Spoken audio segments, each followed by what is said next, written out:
La plupart des traders pensent qu'ils doivent prédire le marché pour prendre des profits. Mais le vrai avantage, c'est pas de deviner chaque mouvement, c'est d'avoir une stratégie mécanique avec des règles simples, bien sûr que tu peux répéter dans un contexte qui est parfaitement clair. Cette semaine, cette approche m'a donné plusieurs TP. Et dans cette vidéo, je vais te montrer les setups en détail avec une astuce importante pour te positionner sur un breaker parce qu'il y a 3 façons selon moi de le faire et selon le contexte, elles se valent pas toutes. Déjà pour commencer, les setups que j'ai eu c'était sur EURUSD. Pourquoi? Tout simplement parce qu'on est sur ce qu'on appelle un marché fluide. Et dans ce contexte, ma stratégie appelée la stratégie Momentum peut offrir chaque jour une opportunité. Et donc pour commencer, je vais te faire un rappel sur ce qu'est exactement un momentum. Un momentum, ça commence déjà par la détection de ce qu'on appelle un marché fluide. Et je vais te l'écrire directement sur l'écran. Donc je vais chercher dans cette stratégie simplifiée un marché fluide en timeframe H4. Et donc dans ce marché fluide, je vais déterminer du coup une tendance que je vais déterminer comme étant haussière, donc bullish, ou baissière, soi-disant bearish. Et ensuite, je vais seulement me focus sur 2 timeframes principalement, donc la timeframe H4 et la timeframe M15.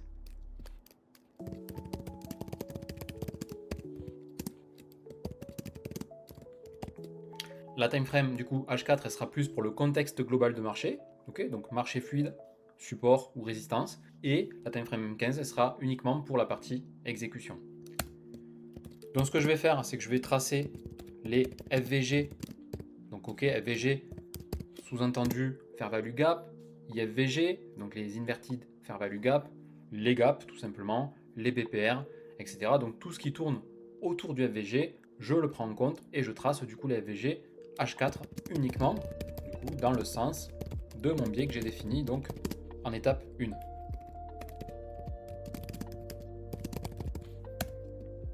Et ensuite on attend ce que j'appelle le momentum. Le momentum, qu'est-ce que c'est? C'est le marché vient toucher mon niveau H4,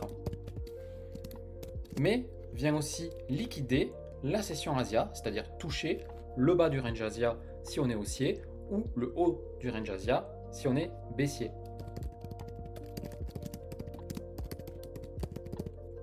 Ensuite, il nous reste simplement à observer la confirmation. Donc là, il faut rester énormément patient. Et la confirmation que je veux, c'est par exemple, sur ma timeframe M15, un breaker. Alors je dis c'est par exemple, mais ça sera très souvent le cas. C'est ma confirmation préférée et vous verrez que c'est carrément la confirmation la plus puissante qu'on peut trouver. Je vous laisse quelques secondes pour screen si vous voulez donc les 5 étapes, puisque je vais du coup l'effacer et je vais vous montrer du coup les trades qu'on a eu cette semaine, donc au total 4 trades. Donc premier trade, on est donc lundi. Lundi, je viens observer du coup le marché en H4. En H4, on observe qu'on est sur un marché fluide en tendance baissière. Ok, on fait des hauts de plus en plus bas, des bas de plus en plus bas. Et qu'est-ce qu'on a à target en bas finalement? Un previous week low, donc une très forte liquidité, une liquidité que je considère comme étant une liquidité haut time frame, donc HTF. Mais en plus de ça, on observe quoi? Juste ici, vous avez un creux à ce niveau-là, un creux à ce niveau-là. Ce sont donc des equal low, donc ça tombe bien. On a un très fort aimant à liquidité, donc ma target du jour, ça sera forcément cette target là que vous avez juste ici, la target HTF. Okay, donc le previous week low. On a, ça tombe bien, une résistance H4 juste ici, donc ce qu'on appelle un CB H4, et le marché vient replonger dedans et donc revient en premium pour ensuite recontinuer sa tendance. Donc en H4 c'est parfait, j'ai ma résistance H4 à ce niveau là, on vient la retoucher, je descends en M15 et en M15 qu'est-ce que j'observe? J'observe ici que l'on vient liquider la session Asia par le haut, donc c'est parfait puisque je suis baissier pour aller chercher du coup la previous week low. Et donc à partir du moment où j'ai liquidé cette session Asia par le haut et que je suis dans mon FVG H4 baissier, et bien c'est ce que j'appelle le momentum. Je suis pile poil dans le contexte que je recherche, le contexte de marché pour ma stratégie momentum. Et donc à partir de là, qu'est-ce que je vais chercher? Je vais chercher ma confirmation, et ma confirmation, je vous l'ai dit, je vais chercher très souvent ce qu'on appelle un breaker. Un breaker, pourquoi? Parce que du coup, le breaker, c'est une confirmation de retournement. Et donc, si le marché actuellement est haussier à M15, moi je veux qu'il repasse baissier et qu'il montre de la force lors de son passage baissier, puisque comme ça va me dire que ça y est, on peut reprendre finalement le trajet pour continuer la baisse pour la journée jusqu'au potentiel previous week low. Et donc mon point d'entrée, où est-ce qu'il est? Il est juste sur ce breaker ici. Pourquoi c'est lui le breaker? Tout simplement parce que c'est cet OB qui a créé ce plus haut à ce niveau-là, qui a créé du coup le BOS là au niveau du terme momentum que j'ai marqué. Et donc forcément, si on vient invalider cet OB, ben, on vient créer le breaker. Et bien ça tombe bien puisque le breaker est créé, il est retesté juste ici dans la foulée. Et si on targetait du coup le previous week low, effectivement, on vient le toucher pile poil. Et après, vous observerez que le marché, qu'est-ce qu'il fait? Il va tout simplement repartir. Voilà, donc le marché repart, reliquide une nouvelle fois les niveaux previous week low pour ensuite repartir à la hausse. Okay, donc pour la journée suivante, on a donc un retracement à nouveau dans ce niveau H4. Tant que ce niveau H4 est respecté, il n'y a pas de raison de changer de biais. Donc je suis toujours baissier sur la journée suivante et ça tombe bien puisque on recrée du coup le momentum. Voilà, on recrée le momentum juste ici en liquidant le haut de l'Asia. On vient créer le breaker, retester le breaker, on target le low de la session Asia. Vous verrez qu'avec la stratégie momentum, très souvent on va targeter cette zone-ci. On ira plus loin quand il manque un petit peu de mouvement pour faire du profit. On ira chercher plutôt des previous day ou des previous week ou des BOS H4, ça je vous en parlerai un petit peu après. Mais voilà, là c'est pareil, vous avez donc un magnifique setup sur la journée de mardi. Puis ensuite, étant donné qu'on a eu une annonce FOMC en suivant, et en fait ça nous a fait une très forte bougie haussière avec un MVG haussier du coup pour la journée de jeudi cette fois-ci. Et donc ça vient nous confirmer qu'on est repassé haussier. Et donc on descend du coup en M15, mon biais est haussier, j'attends du coup le momentum, donc c'est-à-dire qu'on vient retoucher mon niveau H4, on vient liquider Asia cette fois-ci par le bas, puisque je suis haussier, donc c'est parfait. J'attends ma confirmation de création de breaker, mais regardez, elle est juste ici, on vient retester et on vient prendre TP sur le haut de l'Asia. Vous voyez, momentum à chaque fois c'est je viens liquider Asia d'un côté, puis je viens toucher un niveau HTF. Une fois que j'ai fait ça, j'attends ma confirmation de type breaker, notamment en M15, et ensuite je peux rentrer pour aller chercher l'autre côté de l'Asia, ou un previous day, ou un previous week. Okay, donc pareil du coup sur la journée de jeudi. Sur la journée de vendredi, j'ai à nouveau mon biais haussier, mon niveau H4, et on vient du coup à nouveau liquider la session Asia par le bas, on est dans le niveau H4, on vient créer du coup un breaker, on vient le retester, on vient partir, et là on frôle du coup la zone de target. Pourquoi? Parce qu'en fait, vous verrez que sur le dollar, on a déjà touché le bas de l'Asia, puisque le marché est inversé forcément sur le dollar. Et donc à partir de là, souvent, il y a des chances que le marché se retourne. C'est pour ça que là, à ce niveau-là, la position, en tout cas moi je l'aurai BE, c'est-à-dire qu'une fois qu'on atteint cette zone-là, j'aurai BE dans le doute, et effectivement j'aurai BE, mais dans tous les cas, c'est une très belle position et ça montre que la stratégie momentum, du moment où vous avez votre biais défini par notamment votre niveau H4, le marché est fluide, ben en fait, vous allez chercher la touche du H4, la liquidation de l'Asia, le breaker M15, et c'est parti, vous rentrez en position. Ma stratégie momentum, elle est aussi simple que ça. Maintenant, je vais vous montrer en quoi, du coup, l'indicateur peut vous aider à repérer les momentum et à vous alerter sur les momentum, et je vais vous montrer ça de suite. Donc là, l'indicateur est activé. Donc on est sur toujours EURUSD. Donc je vous remontre cette fois-ci les trades avec l'indicateur activé dans lequel je définis mon biais. Donc là, mon biais, je l'ai défini comme étant baissier. Donc vous l'avez là, biais daily baissier. Et donc il va aller chercher les momentum en lien avec ce biais daily baissier. Sachez que dès lors que le momentum est activé, ça c'est une alerte que vous pouvez activer grâce à l'indicateur. Et donc, si vous avez un biais pour la journée, vous pouvez simplement activer l'alerte avec l'indicateur, lâcher votre téléphone et faire ce que vous avez à faire à côté. Tant que vous n'avez pas le momentum, vous vous intéressez pas au graphique. Si le momentum ne se produit pas, c'est pas grave, je reviens le lendemain. Okay, c'est en ça que l'indicateur est idéal et hyper performant et vous fait gagner énormément de temps si vous êtes day trader et que par exemple vous avez une vie à côté, que ce soit vous occuper de vos enfants, de votre maison, vous avez peut-être un travail, etc. En fait, grâce à cet indicateur-là, vous allez optimiser votre temps sur les écrans pour éviter justement de perdre trop de temps. Allez, donc je vous ai mis le replay, on va observer comment l'indicateur réagit face à ça. Ok, momentum atteint, on est dans notre niveau H4. Là, il me met simplement Bconfig. Bconfig, c'est quoi? Simplement, il y a un momentum, mais il est un petit peu en mode dégradé. Pourquoi? Parce qu'en fait, il y a une invalidation, c'est-à-dire qu'il y a un gap bullish qui a été créé dans la journée, et donc ça fait peur à l'indicateur, et donc forcément, il m'alerte. Et le gap, il est là, c'est un gap H4 haussier, mais en fait, quand vous avez un biais qui est défini, ben, en fait, il ne faut pas se fier à ce qui est créé avant, ça n'est que de la manipulation, d'autant que vous avez vu, le marché part bien dans mon sens. Donc ok, il nous met un B-config, en temps normal, on aurait eu du coup un momentum, donc c'est écrit momentum en jaune, et parce que simplement vous n'avez pas le gap à ce niveau-là qui vient gêner l'activation du momentum. Mais voilà, là on est ok, et regardez, vous avez même l'indicateur qui vous propose du coup des résistances pour aller vous positionner du coup à la baisse.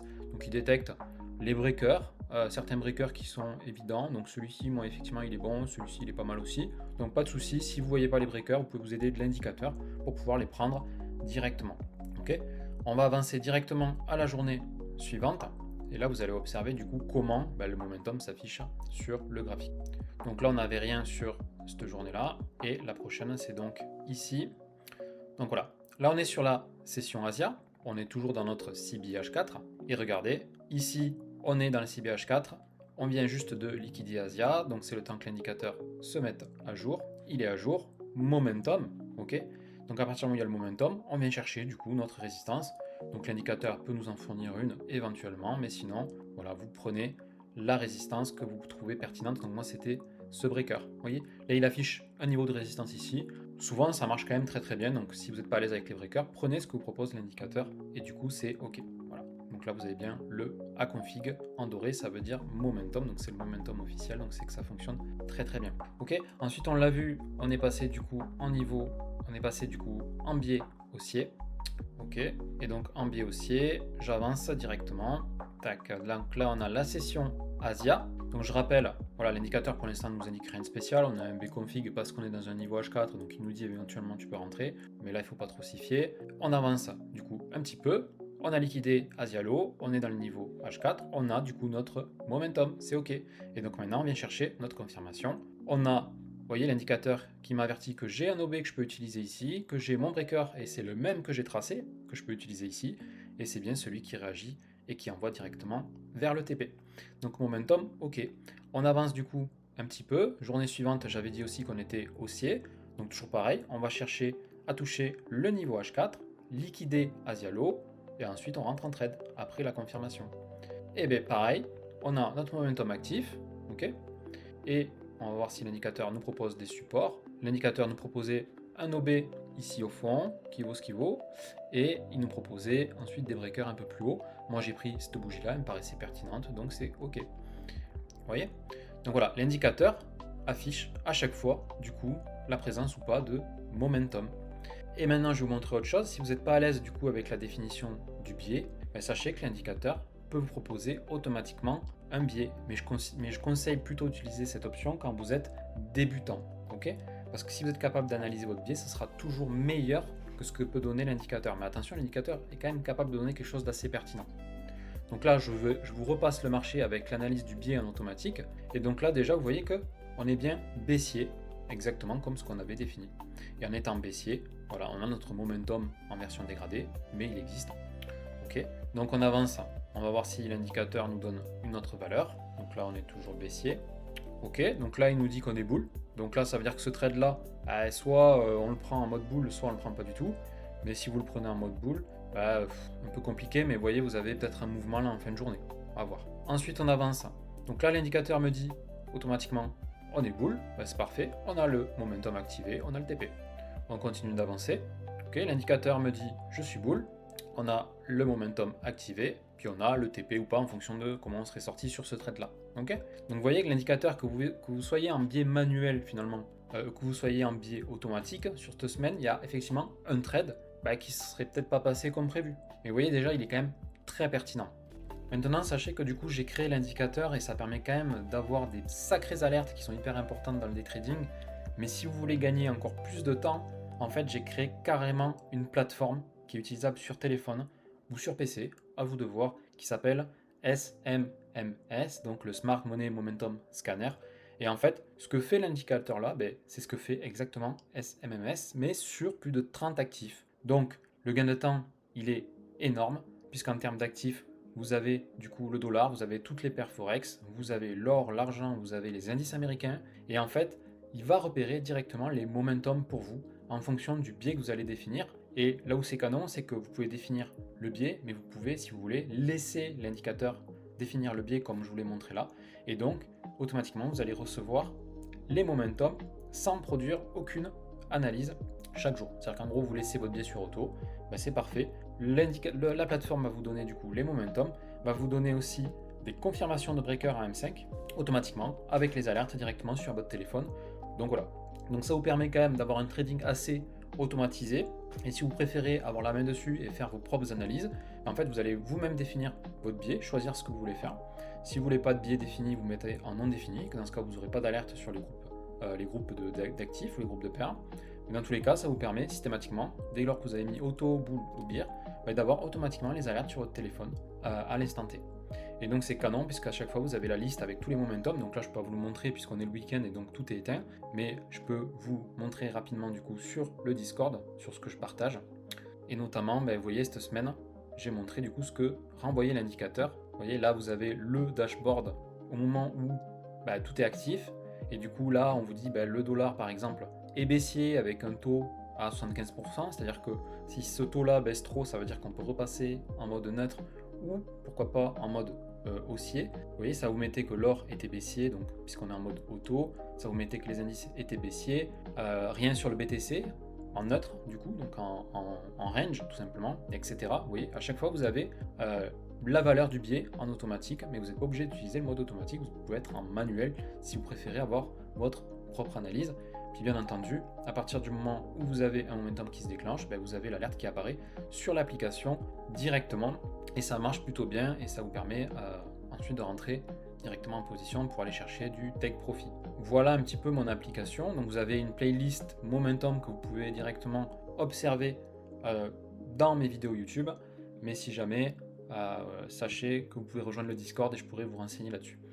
Et ensuite, je voulais vous parler du coup de 3 façons d'entrer sur un breaker. Puisque le breaker, c'est la confirmation que j'utilise par-dessus tout, mais en réalité, il y a 3 façons de rentrer. Et je vais vous l'écrire au fur et à mesure sur cette page-là.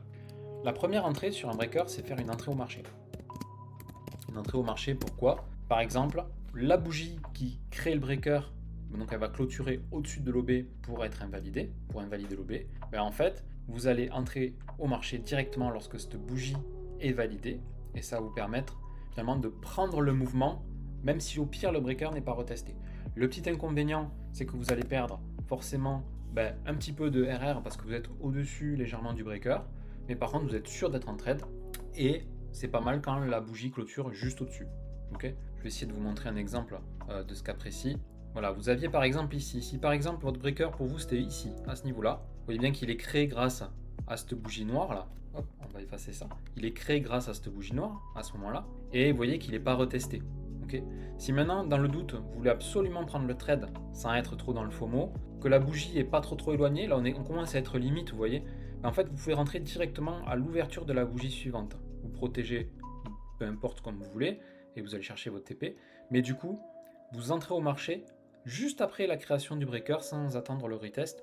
Ça, c'est quelque chose qui peut se faire. Pourquoi? Parce que le breaker est un signe d'invalidation de tendance. Donc le marché est en train de se retourner.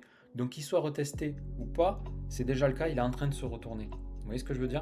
Par contre, voilà, le problème c'est que vous allez perdre un petit peu de RR, c'est un petit peu le risque. Et puis surtout, le marché s'il vient retester par la suite, peut-être que vous allez faire BE. C'est un petit peu le risque de cette méthode-là. Mais en tout cas, ça se fait et ça peut bien marcher pour vous grâce à l'entrée breaker au marché. La deuxième entrée, c'est ce qu'on appelle l'immediate retest. Immediate retest, c'est quoi? Le breaker, ça y est, il est créé. Vous positionnez directement votre autre ordre limite du coup sur le breaker sans réfléchir. C'est-à-dire que là, vous serez mis juste ici et vous attendez l'immediate retest. L'immediate retest, c'est quand la bougie suivante vient mécher directement dans le breaker et ça y est, vous êtes en position. Il y a des avantages, il y a des inconvénients. L'avantage, c'est que vous êtes déclenché à l'immediate retest ou au pire au vrai retest, donc vous avez double chance d'être déclenché. Mais le problème, c'est que vous avez profité souvent sur l'immediate retest d'une expansion qui est beaucoup plus courte. Okay, c'est-à-dire qu'en gros, oui, à l'immediate retest, mais sachez que très souvent le marché va quand même revenir faire le vrai retest, et donc peut-être vous allez vous faire BE, mais en tout cas sur l'immediate retest, votre expansion sera plus courte et vous n'irez peut-être pas de suite à votre TP. Vous avez une troisième façon d'entrer du coup, cette fois-ci c'est le vrai retest, donc là je vous apprends rien. On a vu déjà l'entrée marché, l'immediate retest, et maintenant c'est le vrai retest, l'entrée classique. Donc le vrai retest, le problème c'est que là, alors le problème, d'abord l'avantage, c'est qu'on va profiter d'une très forte expansion, mais le problème, c'est qu'il peut arriver qu'on n'aille jamais refaire le vrai retest et que le marché aille chercher d'abord votre profit pour ensuite faire le vrai retest, et donc là vous allez perdre du mouvement. Donc moi ce que je vous conseille pour entrer sur une position, c'est assez simple. Si votre breaker est créé, que la bougie clôture juste au-dessus de l'OB, mais que l'OB est bien invalidé, faites une entrée marché. Prenez pas le risque de perdre le trade si ça ne revient pas. Par contre, si vous êtes trop éloigné, ne faites pas d'entrée marché. Vous allez faire du coup une entrée en ordre limite, peu importe du coup que ce soit immediate retest ou vrai retest, vous en foutez, vous prenez ce qui arrive directement. Après, ça sera à vous de manager le trade, de manager surtout le BE, comment vous allez le gérer, est-ce que vous allez faire un BE, est-ce que vous n'allez pas en mettre. Voilà ce qui est hyper important à savoir.